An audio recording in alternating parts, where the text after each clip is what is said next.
Nananawagan ng ilang grupo ng mga magsasaka, pati na ang ilang obispo na magbitiw na sa pwesto si Department of Agrarian Reform Secretary Virgilio de los Reyes.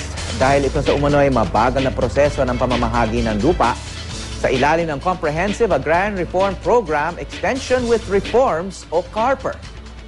Kaugnay niyan, makakapanayam natin si Attorney Jobert Pahilga, abogado ng mga magsasaka ng Hacienda Luisita. Magandang umaga, Attorney Pahilga. Magandang umaga, Awi. Okay, ang Hacienda Luisita ay isa sa pinaka-high-profile na agrarian reform case sa kasaysayan ng Pilipinas. Alam natin, nagdesisyon na dyan yung Supreme Court, supposedly favorable to the farmer, beneficiaries, and against the landowners who happen to be the clan of President Aquino. So ano po yung update dyan? Na ibahagi na ba yung lupa ng hacienda sa mga magsasaka? Ano na ba yung status sa Hacienda Luisita ngayon? Unfortunately, sa ngayon, hindi pa siya naibigay sa mga magsasaka. The Supreme Court ordered DAR to complete the process within 6 months. Pero just recently, ngayong buwan lang, nakapag-submit sila sa Supreme Court ng compliance regarding the identification of the beneficiaries. Yun pa lang natapos. Susunod niyan yung survey na hindi pa rin nagagawa, and inutusan din yung DAR to conduct an audit of the 1.3 billion pesos na ibibigay sana sa mga magsasaka. So sa ngayon, wala pa talagang isang parsela na naibigay sa mga magsasaka. Well, partly because inaalam pa kung sino talaga yung beneficiaries. Kasi alam ko, kasi matagal na kaso ito eh. Siguro nung una nag-submit ng listahan ng mga farmer beneficiaries, ang tagal-tagal na. Tapos ilang dekadang lumipas, I'm sure many of those people have passed away. And then may mga bagong beneficiaries. And of course, siguro meron din mga fake beneficiaries dyan, no, na nagkiklaim ng lupa. Siyempre, parang sa tingin nila, libreng lupa, no, in a very nice part of the country.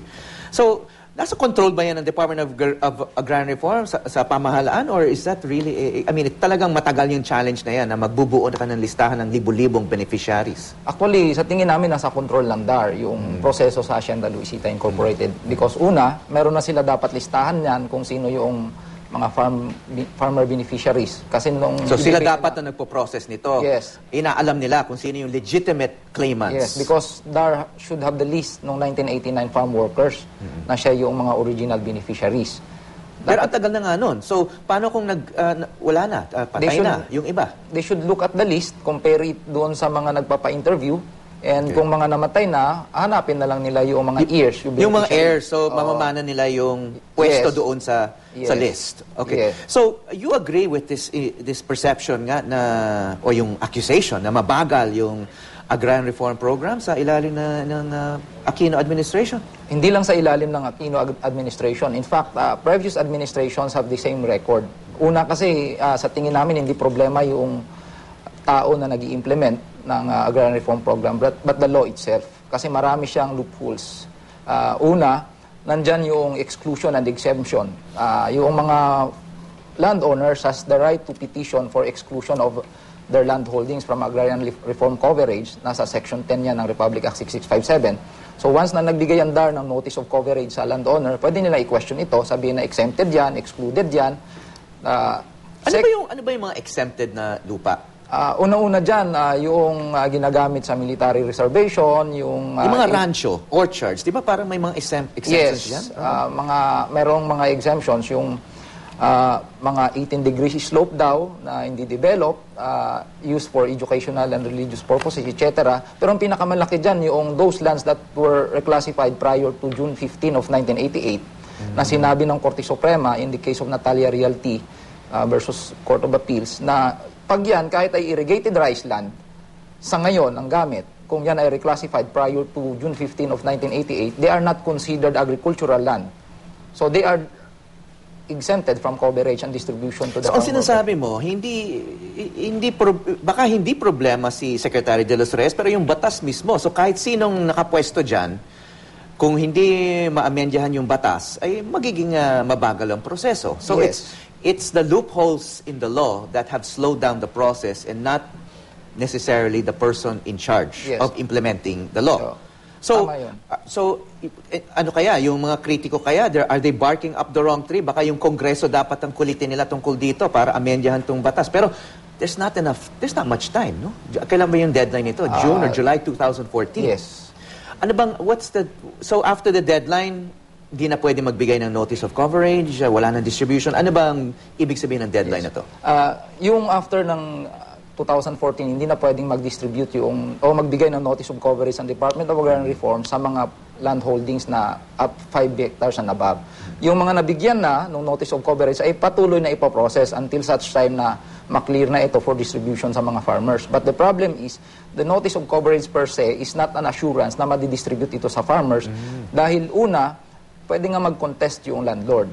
Pangalawa, under sa Carper Law, yung farm worker o ang farmer ay nire-require na humingi muna ng certification sa landowner na siya ay kanyang farm worker or farmer before siya kilalanin na beneficiary.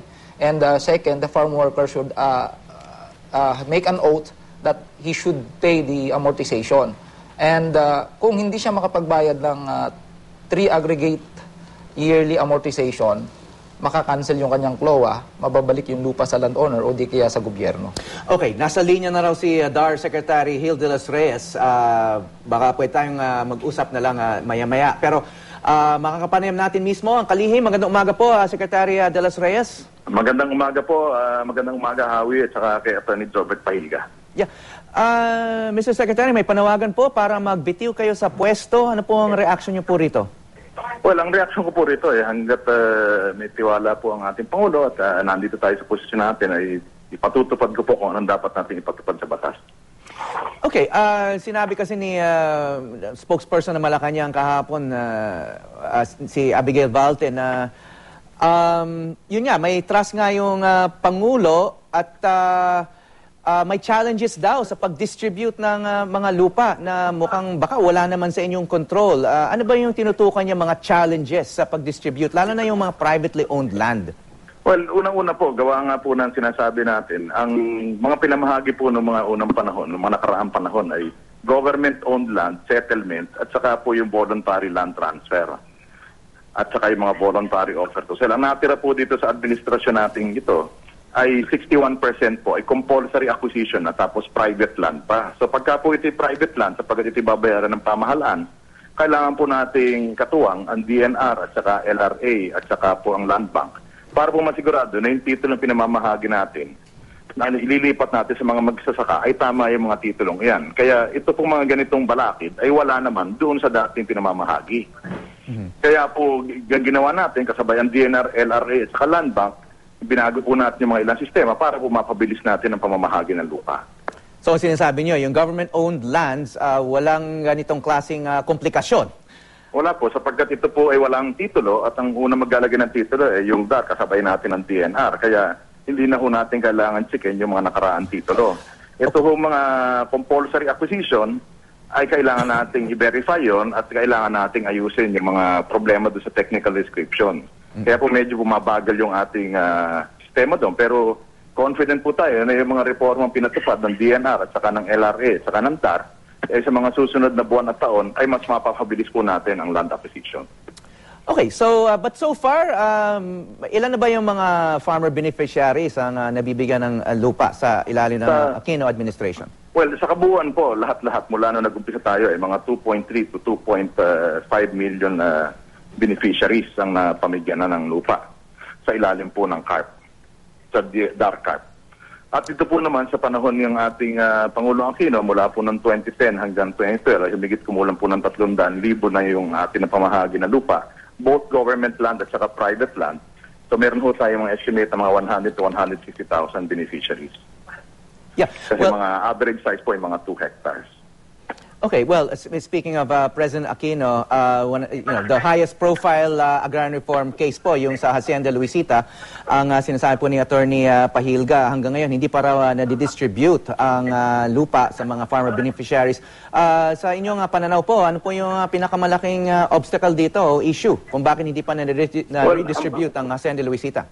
Ang pinakamalaki pong balakid dito at ang challenge sa atin ay sapagkat ang utos po ng ating Korte Suprema ay balikan natin yung sitwasyon sa Hacienda Luisita noong 1989. Kaya po tama po yung sinasabi ni Atty. Jobert Pahilga, yung mga listahan na nandoon noong 1989 ay ang ating kinakalkal para at saka tinatanong din natin yung mga tao para makasigurado tayo na yung mabibigyan ay yung ayon po na sa utos ng ating Korte Suprema. Yung po nagpapatagal. Pero kasabay po nito ay nagagawa na tayo ng segregation survey para po malaman natin kung alin ba yung lupang mako-cover.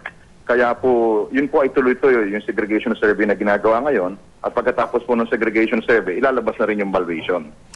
Okay, in other words, implementation issue na yan. Wala na pong resistance or opposition from the Cojuangco landowning family? Wala na po silang pwedeng ilabas kasi sapagkat ito po ay napagpasyahan na ng may katapusan at ganap ng ating Korte Suprema noong nakaraang taon.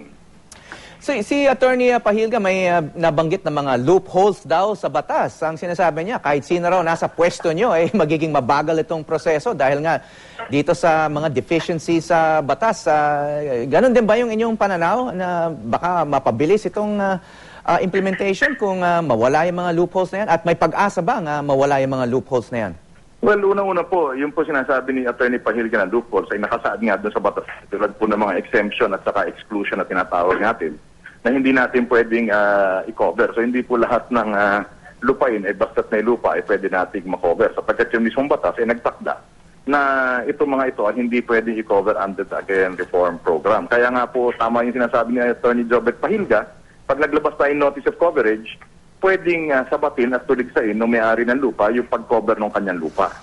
At ito po ay ating dinidesisyonan at pwede sila magpunta sa korte kung matalo sila hanggang Office of the President. Ito po ay bahagi ng ating sinasaad na due process. Sa ngayon, Secretary, ano ba ang pinaka-priority acquisitions nyo? Are there cases like Hacienda Luisita or other high-profile cases na gusto nyo unahin? Ang tinatakda po ng ating batas ay meron ho tayong prioritization. At ang prioritization natin ay yung mga natira pa dun sa rice and corn lands Presidential Decree 27 ni Presidente Marcos. Yun po ang isa sa mga priority. Pangalawa, yung pong malalawak na lupain na nakatarget. Yun po ang priority natin. At hinuhuli yung maliliit na 10 hectares and below.